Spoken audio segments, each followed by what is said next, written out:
Saudara-saudara pendengar yang kami kasihi dimanapun Anda berada, Anda kembali bersama kami pada acara Telaga, Tegur Sapa Gembala Keluarga.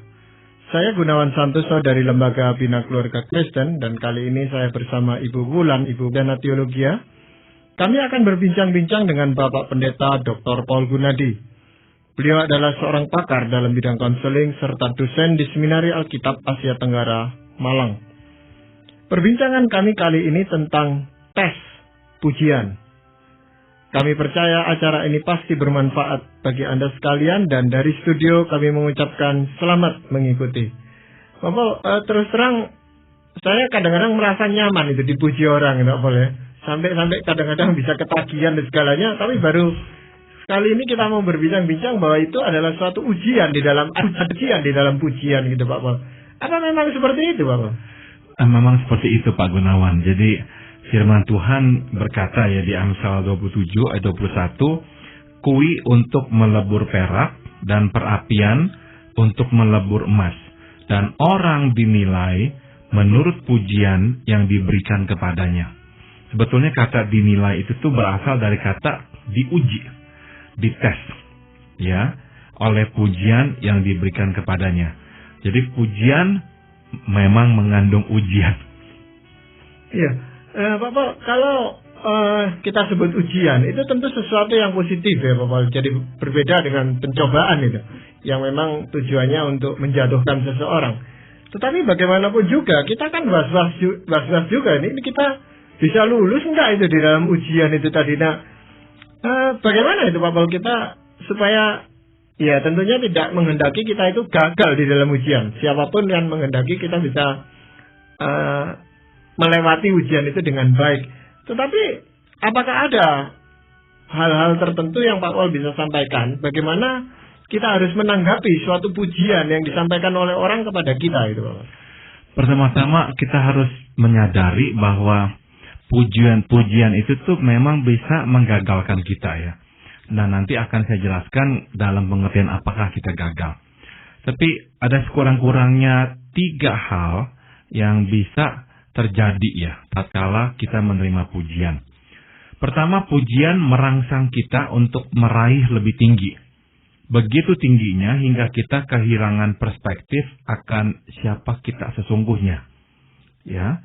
Nah, jika kita memang mempunyai sesuatu yang kita impikan ya.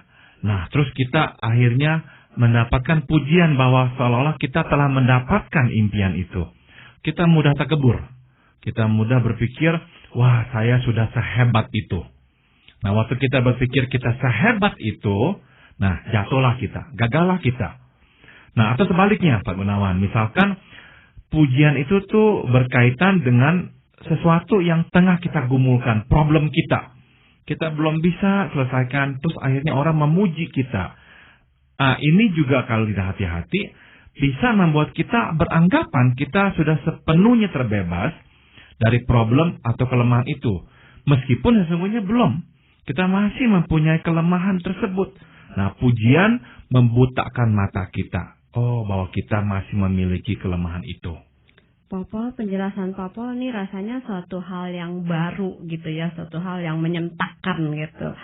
Saya pikir selama ini justru pujian dipakai oleh banyak hamba Tuhan, ya termasuk saya gitu ya, sebagai standar untuk menilai gitu apakah khotbah kita, ceramah kita tuh diterima, mendarat, jadi berkat buat orang lewat pujian itu yang kita nanti-nantikan gitu. Tapi justru penjelasan Bapak bikin, menyentakkan sekali begitu. Kita harus berhati-hati. Saya ingat sekali nasihat yang diberikan oleh seorang hamba Tuhan bernama Max Lucado. Dia ditanya, mana yang lebih berbahaya, kesuksesan atau kegagalan? Dan dengan cepat dia menjawab, kesuksesan.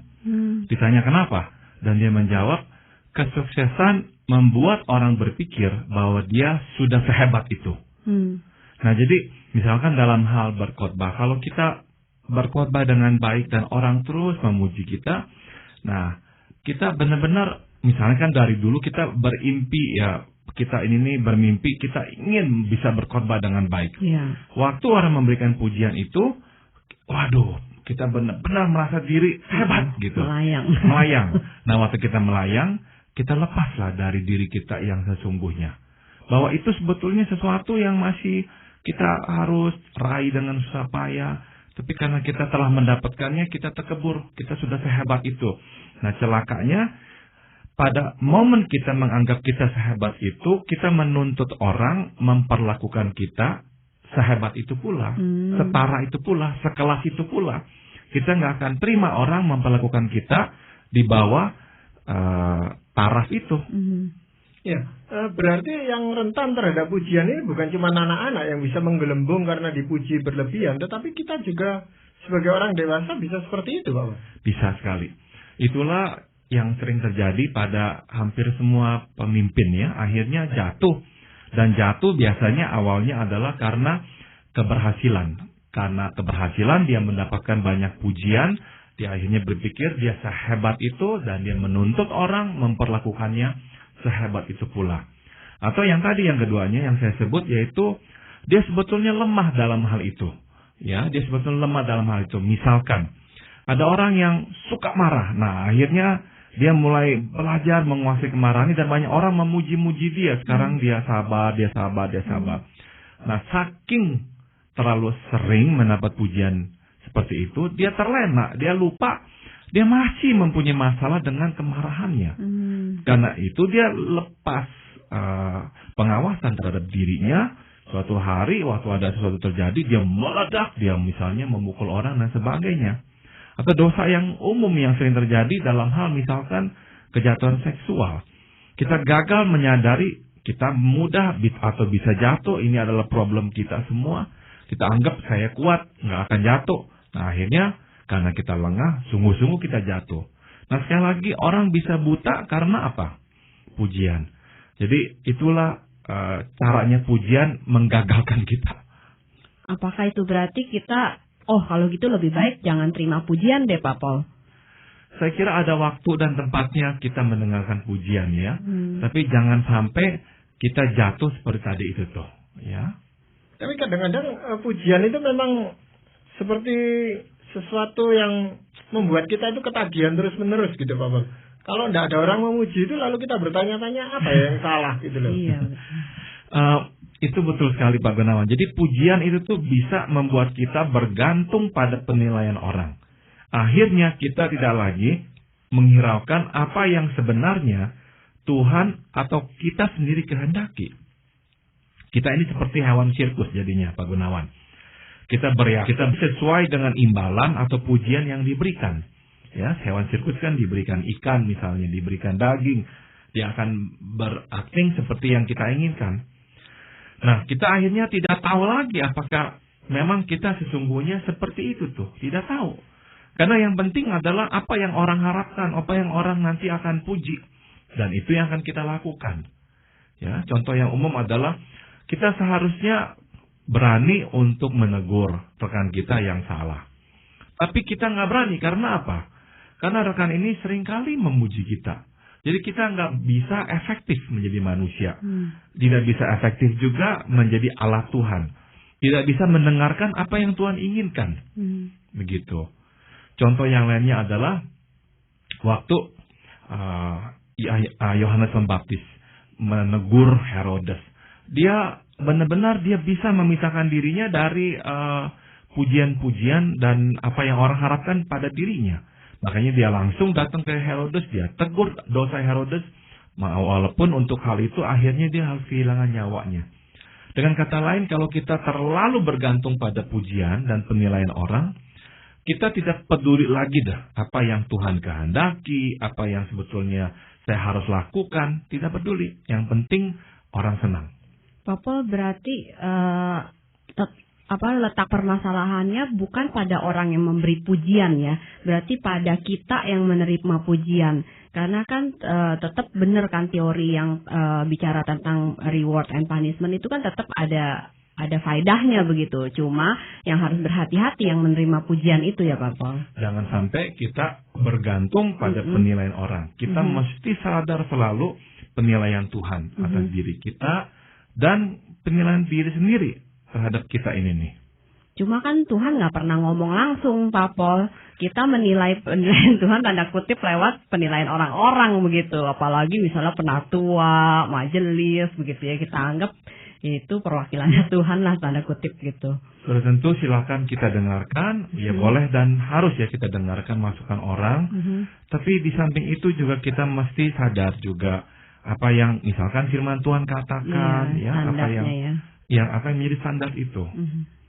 Bapak, pujian itu kadang-kadang kan juga membuat kita itu ya supaya ndak terlalu dipuji-puji terus ya. Saya katakan ya sudah cukup lah sampai di sini saja gitu. Artinya saya ndak mau mengambil resiko yang lebih besar atau tanggung jawab yang lebih besar dari pujian yang diberikan, karena makin banyak pujian itu makin banyak ujiannya ya Bapak.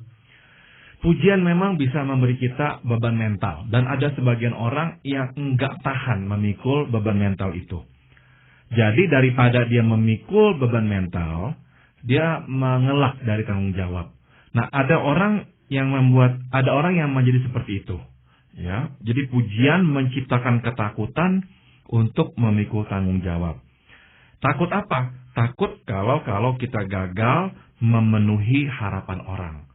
Atau kita takut kalau kita harus melihat fakta bahwa kita ini tidak seperti yang dipujikan orang.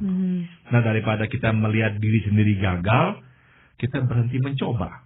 Nah, ada orang yang benar-benar keok, sudah KO oleh pujian yang diberikan oleh orang. Dia nggak akan berani mencoba, tidak akan berani lagi mengeluarkan kemampuannya, karena sudah terlalu takut.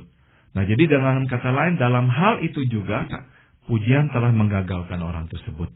Ya, tadi seperti Ibu Walan katakan, itu kan tergantung kita yang dipuji gitu Pak Pol. Jadi tingkat kematangan kita, kedewasaan kita, itu sangat menentukan bagaimana kita menyikapi pujian yang diberikan kepada kita itu Pak. Betul, jadi pada akhirnya, sekali lagi, yang salah bukannya pujian atau orang yang memberi pujian, tapi kita yang mesti mempunyai sikap yang benar terhadap pujian itu. Tadi awalnya saya berkata bahwa pujian itu tuh bisa menggagalkan kita. Sebetulnya apa artinya yang menggagalkan kita? Saya kira kita gagal karena kita gagal atau kehilangan Tuhan. Kehilangan apa yang Tuhan kehendaki dalam hidup kita. Dan kita juga gagal karena kita kehilangan diri sendiri. Orang yang termakan dan dikuasai oleh pujian akan kehilangan dua hal itu. Dia kehilangan Tuhan dan kehilangan dirinya sendiri. Dia tidak bisa menjadi seperti yang Tuhan kehendaki, dan dia tidak bisa menjadi dirinya sendiri juga. Dia menjadi hamba atau budak dari pujian itu. Ya, jadi kita kan tidak mungkin melarang orang itu memuji kita atau memberikan pujiannya gitu Pak Pol ya. Apapun motivasi orang itu gitu Pak Pol. Yang penting adalah bagaimana kita menyikapi orang yang memberikan pujian itu. Lah itu hal-hal apa yang harus kita perhatikan Pak Pol? Yang pertama adalah meminjam perkataannya Sokrates ya. Kita harus mengenali diri sendiri. Ya. Saya akan ambil satu perikop dari firman Tuhan, yaitu dari kitab Yohanes pasal 3, mulai dari ayat 27 hingga ayat 30. Nah, di sana terjadilah dialog antara Yohanes Pembaptis dan para muridnya. Dimulai dengan keluhan para murid ya. Mereka melihat Tuhan Yesus membaptiskan orang. Wah, seolah-olah muncul pesaing baru yang lebih populer daripada guru mereka, Yohanes Pembaptis. Tapi Yohanes dengan sangat terbuka dan rendah hati berkata, tidak ada seorang pun yang dapat mengambil sesuatu bagi dirinya kalau tidak dikaruniakan kepadanya dari sorga. Atau dalam terjemahan lain, tidak ada seorang pun yang dapat memiliki apapun untuk dirinya kalau tidak dikaruniakan kepadanya dari sorga. Jadi yang kita miliki harus kita sadari memang berasal dari Tuhan. Itu intinya. Yohanes sadar bahwa yang pertama adalah dia tahu dia bukan siapa. Jadi kita mesti menerima yang memang bukannya saya, yang memang bukan diri kita. Nah, Yohanes sadar dia bukan Mesias. Waktu orang-orang datang bertanya, engkaukah Mesias? Dia bilang bukan. Apakah engkau nabi itu yang dijanjikan? Juga bukan. Jadi kalau begitu engkau siapa? Nah, dengan kata lain, dia berani berkata, saya bukannya Mesias, Tapi dia berani menghargai siapa dia, yaitu dia adalah seorang pembuka jalan. Dia adalah orang yang berseru-seru di padang gurun. Ya, luruskanlah jalan Tuhan. Dialah pembuka jalan buat Tuhan Yesus. Nah, jadi mengenali diri mempunyai dua aspek. Pertama, menerima yang memang bukan diri kita. Dan yang kedua, menghargai yang memang diri kita. Ya memang lebih mudah sebenarnya kita itu mengenal orang lain yang ada di luar diri kita daripada kita mengenal diri kita sendiri gitu Pak. Kadang-kadang kita juga tidak mengerti siapa diri kita ini. Nah, bagaimana caranya itu supaya kita bisa mengenali diri itu dengan tepat gitu Pak? Ini sebuah proses yang panjang ya Pak Gunawan, dan biasanya atau seharusnya lah diawalinya itu tuh dari rumah ya. Dari tanggapan orang tua berikan kepada kita, perlahan-lahan kita makin mengenal siapa kita dan siapa yang bukan kita itu tuh. Ke sekolah kita mendapatkan masukan baik dari teman maupun dari guru, dari pelajaran, dari kebiasaan-kebiasaan kita. Nanti setelah kita lebih besar lagi, masuk ke dunia pekerjaan, itu pun akan menolong kita. Melihat siapa kita dan siapa bukan kita. Nah, orang yang berbahagia adalah orang yang mengenal dirinya. Dia tahu dia bisa apa, dan dia juga bisa menerima. Dia nggak bisa apa. Nah, yang dia bisa, itulah yang dia hargai. Ada orang misalkan yang hanya bisa melakukan pekerjaan seni. Nah, ada orang yang nggak menghargai itu meskipun itu karunia yang begitu besar. Dia mau menjadi seorang ahli komputer. Selalu akhirnya mengejar-ngejar bagaimana menjadi ahli komputer. Akhirnya dua-duanya tidak dia peroleh. Nah, kita mesti mengenali, ya menerima kita memang bukan siapa, dan menghargai kita itu siapa. Pak Pol, saya beberapa kali mendengar ada kasus, ya ini ajaran sesat begitu ya, lalu ada tokoh agama yang mengaku-ngaku diri sebagai Mesias begitu di zaman ini, bukan zaman perjanjian baru gitu. Nah, apakah orang seperti ini berarti memang dia nggak mengenal dirinya dengan tepat, ada masalah dari keluarga sejak kecil, atau terus kaitan dengan pujian, berarti orang ini memang sebenarnya apakah karena dia haus pujian, atau gimana Pak Pol kaitannya dengan ini? Bisa semuanya itu ya, jadi kita nggak bisa memastikan, bisa jadi ya memang dia mendapatkan terlalu banyak pujian-pujian dari orang, sehingga dia akhirnya menobatkan dirinya sebagai Mesias. Waktu saya di Amerika, hal-hal ini kadang-kadang saya dengar ada orang yang mengklaim dirinya sebagai Mesias. Nah, bisa jadi juga dia terlalu tenggelam ya di dalam dalam subjektivitas persepsinya mengenai Alkitab atau mengenai kerohanian, sehingga akhirnya dia sungguh-sungguh beranggapan dia mendengarkan panggilan Tuhan dan perkataan Tuhan bahwa dia adalah Mesias itu sendiri. Jadi itu pun bisa terjadi. Ada orang yang sebenarnya itu kepingin dipuji, tetapi dia selalu mengatakan kepada orang-orang lain, jangan puji saya seperti itu, saya ini tidak tahan puji-puji seperti itu. Tapi sebenarnya dia itu mencari itu, kepingin itu orang lain memuji dia itu, karena ya dia membutuhkan itu gitu Pak Pol. Saya kira pujian akan menyenangkan hati kita. Maka disitulah letak bahayanya. Kadang-kadang kita akhirnya mengutamakan kesenangan hati itu sendiri dan gagal melihat faktanya. Memangkah kita layak menerima pujian itu? Dan akhirnya itu tidak kita lihat, kita abaikan, dan kita lebih memperhatikan kesenangan hati kita waktu menerima pujian itu. Ya, ketika Yohanes Pembaptis menempatkan dirinya bahwa dia bukan Mesias dan mengatakan bahwa muka tali kasutnya Tuhan Yesus pun dia tidak layak. Banyak orang mengatakan itu kan membuktikan kerendahan hatinya. Artinya kan bukan dia pada posisi yang sebenarnya gitu Pak Pol. Oke, dengan kata lain ini, prinsip yang kedua yang saya ingin munculkan adalah kita mesti berani melupakan diri kita. Seolah-olah ini kontradiksi dengan prinsip pertama, yaitu mengenali diri. Bukankah mengenali diri berarti kita memfokuskan mata pada diri sendiri? Betul, kita harus sadari siapa kita. Tapi setelah menyadari siapa kita, lebih seringlah kita tidak terlalu memusingkan diri. Makanya masukan atau nasihat kedua yang akan saya bagikan adalah lupakan diri. Ya, ada orang yang terlalu terbungkus oleh dirinya dan terikat oleh dirinya. Sedikit-sedikit dirinya marah. Sedikit-sedikit merasa dirinya tidak dihargai. Sedikit-sedikit mengutamakan kebutuhannya. Jadi terus-menerus kepentingannya lah yang dipikirkan, dirinya lah yang selalu disoroti. Ini juga tidak sehat, ya. Jadi kita mesti mengikuti apa yang Yohanes katakan, ya. Dia akhirnya menyimpulkan ini di Yohanes 3:30. Ia, yakni Tuhan Yesus, harus makin besar, tetapi aku harus makin kecil. Ya, dengan kata lain, kita hanya bisa mengecilkan diri kalau kita membesarkan Tuhan dalam hidup kita. Makin kita bersujud menyembah Tuhan, makin diri kita kecil dan Tuhan besar. Nah, itulah prinsip yang harus kita pegang, ya. Jadi jangan sampai kita terlalu memikirkan diri. Orang yang terlalu memikirkan diri, saya setuju tadi Pak Gunawan katakan, dia akan haus pujian dan mencari-cari pujian.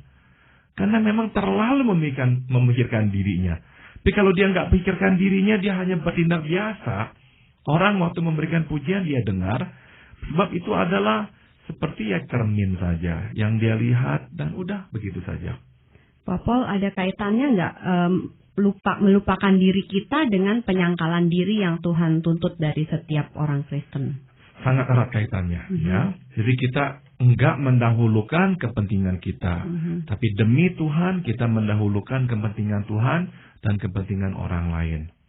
Jadi bandingannya dengan Tuhan, Pak Paul. Jadi kita terhadap sesama itu masih mempertahankan, kamu harus tahu saya ini seperti ini, sebetulnya gitu. Ya, jadi gini Pak Gunawan, intinya ya, kita hanya bisa mengecilkan diri kalau kita membesarkan Tuhan. Orang yang mencoba mengecil-ngecilkan diri tanpa membesarkan Tuhan, memang ya orang yang jadinya minder. Tapi orang yang membesarkan Tuhan, otomatis akan tanpa disadarinya mengecilkan diri. Itu efek langsung itu. Makin melihat Tuhan yang bekerja, Tuhan yang berbuat, saya hanyalah alat, yang saya miliki semua dari Tuhan. Kita makin memang gak ada alasan dan ruangan untuk memfokuskan diri. Tapi kita tahu ini semua adalah karya Tuhan. Jadi pada akhirnya jangan sampai kita itu tuh terlalu dimakan oleh pujian. Ada satu cerita yang saya ingin bagikan Pak Gunawan sebagai pengakhir, ya. Ada seorang hamba Tuhan dibawa mengunjungi sebuah tambang batu bara. Nah, kita tahu tambang batu bara itu kan pasti kotor, hitam. Tiba-tiba dia terkejut melihat setangkai tanaman dengan bunga berwarna putih mengkilap tanpa satu pun debu kotor pada helaian daunnya. Dia kaget sekali dan dia bertanya kepada pemandu yang membawanya, kok bisa begitu bersih bunga tersebut di tengah-tengah debu dan tanah yang hitam ini? Si pemandu berkata, coba lemparkan debu kotor ke bunga tersebut. Dia lemparkan debu-debu kotor ke sana. Yang dia lihat sangat mengejutkan, yaitu debu-debu itu tuh hanya sempat hinggap sebentar kemudian melorot turun jatuh. Tidak bisa tinggal pada daun-daun itu atau pada bunga-bunga itu.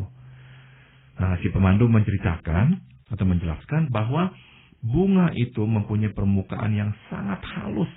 Begitu halusnya sehingga tidak bisa menahan satu butir debu pun.